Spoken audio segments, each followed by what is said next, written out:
संघ की संपूर्ण अखिल भारतीय कार्यकारिणी, समस्त प्रतिनिधिगण, प्रांत के कुछ चुने हुए कार्यकर्ता वहाँ पर उपस्थित थे।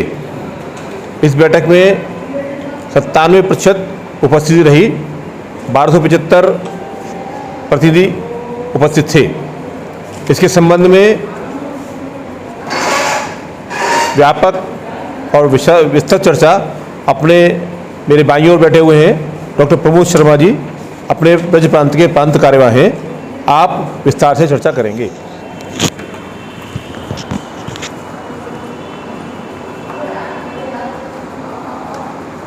जी सर। इस पत्रकार वार्ता में आप सभी का हार्दिक स्वागत एवं अभिनंदन। संघ में राष्ट्रीय स्तर की 3 बैठकें होती हैं, एक जुलाई में, दूसरी अक्टूबर में और तीसरी मार्च में।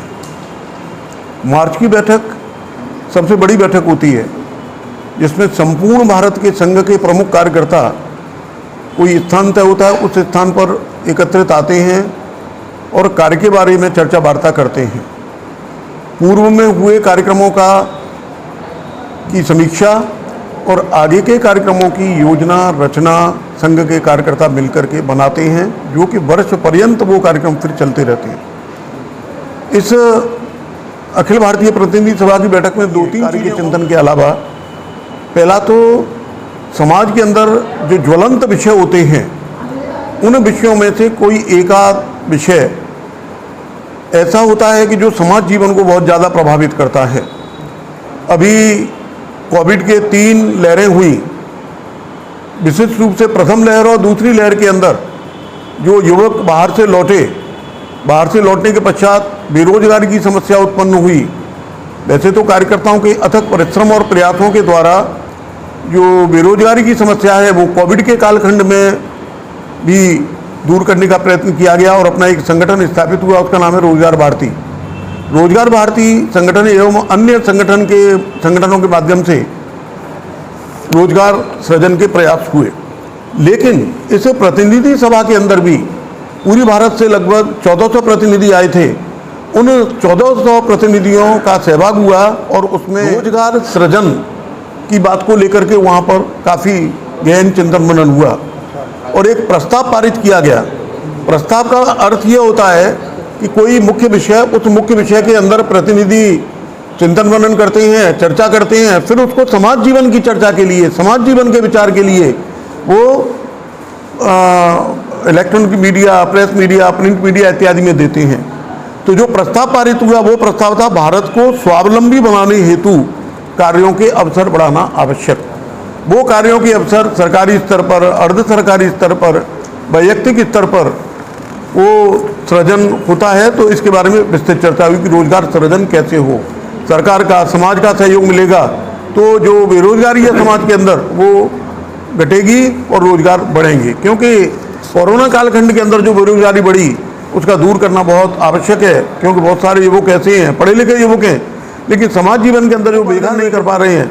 तो उसके लिए संघ प्रयत्न कर रहा है कि वो सामाजिक स्तर पर ऐसे प्रयत्न हो कि वो उनको रोजगार मिले।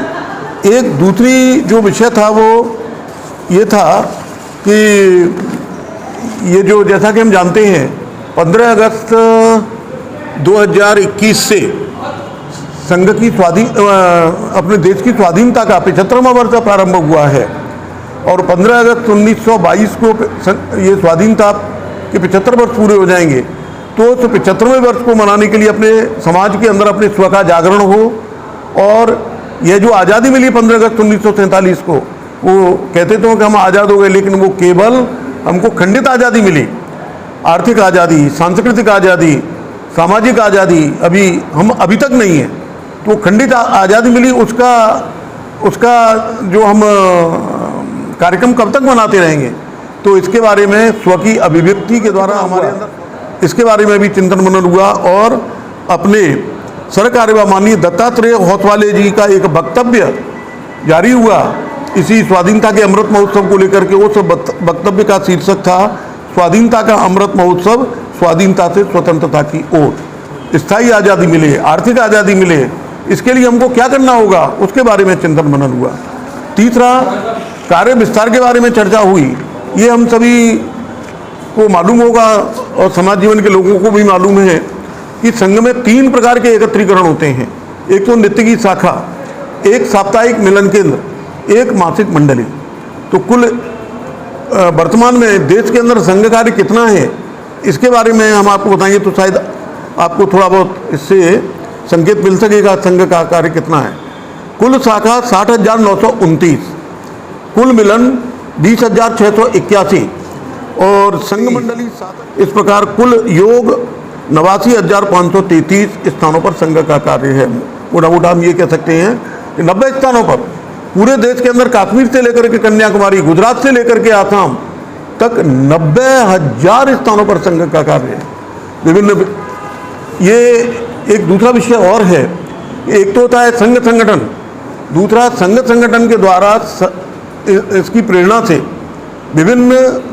विविध क्षेत्र काम करते हैं। समाज जीवन के अंदर विविध क्षेत्रों के नाम हमने सुने होंगे, जैसे विद्यार्थियों के अंदर अखिल भारतीय विद्यार्थी परिषद, मजदूरों के अंदर भारतीय मजदूर संघ, शैक्षिक जगत के अंदर अखिल भारतीय राष्ट्रीय शैक्षिक महासंघ और राजनीति के अंदर भारतीय जनता पार्टी इत्यादि संगठन। संघ की प्रेरणा से 58 संगठन समाज जीवन के अंदर काम करते हैं और उन संगठनों के राष्ट्रीय स्तर के पदाधिकारी भी इस बैठक में सम्मिलित हुए। तो उन संगठनों के बारे में चिंतन मनन हुआ। तो इस प्रकार से 5 दिन की बैठक के अंदर 2 दिन की बैठक में तो कार्यकर्ता केवल क्षेत्र के कार्यकर्ता और प्रांत टोली के कार्यकर्ता थे, लेकिन बाद में पूरे अखिल भारतीय जो प्रतिनिधि और अपने कार्य विभागों के जो प्रमुख होते हैं उनके कार्यकर्ता भी सम्मिलित हुए। संघ के अंदर 3 प्रकार का काम चलता है, 3 प्रकार के समूह हैं, संगठन श्रेणी, जागरण श्रेणी और गतिविधि। संगठन श्रेणी में के 3 कार्य विभाग, जागरण श्रेणी के 3 कार्य विभाग, उन 6 कार्य विभागों के कार्यकर्ता भी सम्मिलित हुए और समाज जीवन को परोक्ष रूप से प्रभावित 6 गतिविधियां कर रही हैं। अपना ब्रज प्रांत है, उसके अंदर 7 गतिविधियां हैं। उन 6 गतिविधियों के अंदर पहली गतिविधि है कुटुंब प्रबोधन। इनके बारे में भी चर्चा हुई। पहला कुटुंब प्रबोधन, दूसरा पर्यावरण, तीसरा सामाजिक समरसता, चौथा धर्म जागरण, 5वां ग्राम विकास और 6वां गौसंवर्धन। इस प्रकार से 6 गतिविधियां थी, लेकिन उनकी गतिविधि भी चलती है। तो इन गतिविधियों के बारे में भी चर्चा हुई। अगले वर्ष की पूरी रूपरेखा बनी है, उसी रूपरेखा के अनुसार हम सब लोग मिलकर के काम करेंगे और काम करने के बाद, क्योंकि संघ का कार्य इस वर्ष का जो कार्य है, इस वर्ष की तुलना में अगले वर्ष का कार्य बढ़ेगा, इस संकल्प को लेकर के वो हमारी प्रतिनिधि सभा समाप्त हुई। 1925 में संघ को 100 वर्ष हो जाएंगे, तब क्या कार्यक्रम करने जा रहे हैं? 1925 के अंदर हम ये सोच रहे हैं कि जैसे कार्य का स्तर अगर हम लेंगे तो क्षेत्र के बाद प्रांत के बाद विभाग, ये हमारी इकाइयां हैं।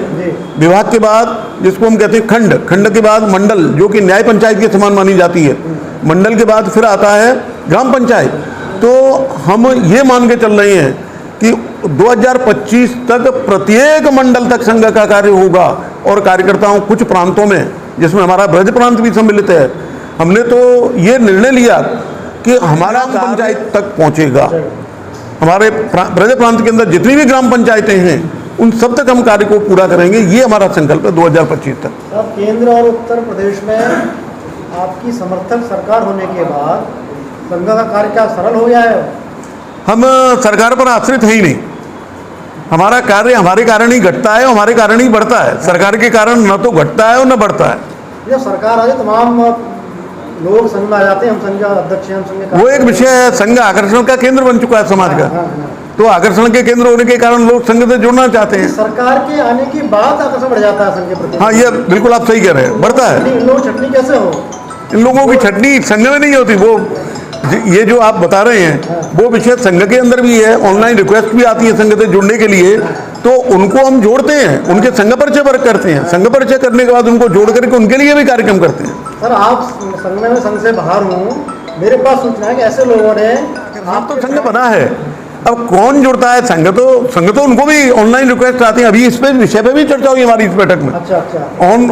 ऑनलाइन जो रिक्वेस्ट होती है या कुछ जो मिलकर के संघ से जुड़ने की इच्छा व्यक्त करते हैं, उनके लिए अपना एक संघ परिचय वर्ग चलता है। उस संघ परिचय वर्ग में उनको संघ के बारे में जानकारी देते हैं, संघ के बारे में बताते हैं, संघ का परिचय कराते हैं उनसे, और उनमें से कुछ जुड़ भी जाते हैं, कुछ छिटक करके बाद में अलग भी हो जाते हैं। अधिकांश से जुड़ते हैं, लेकिन मौका पर तो लोग बहुत आ गए ना। अधिकांश जुड़ते हैं। कोई विचारधारा से मतलब नहीं है। हाँ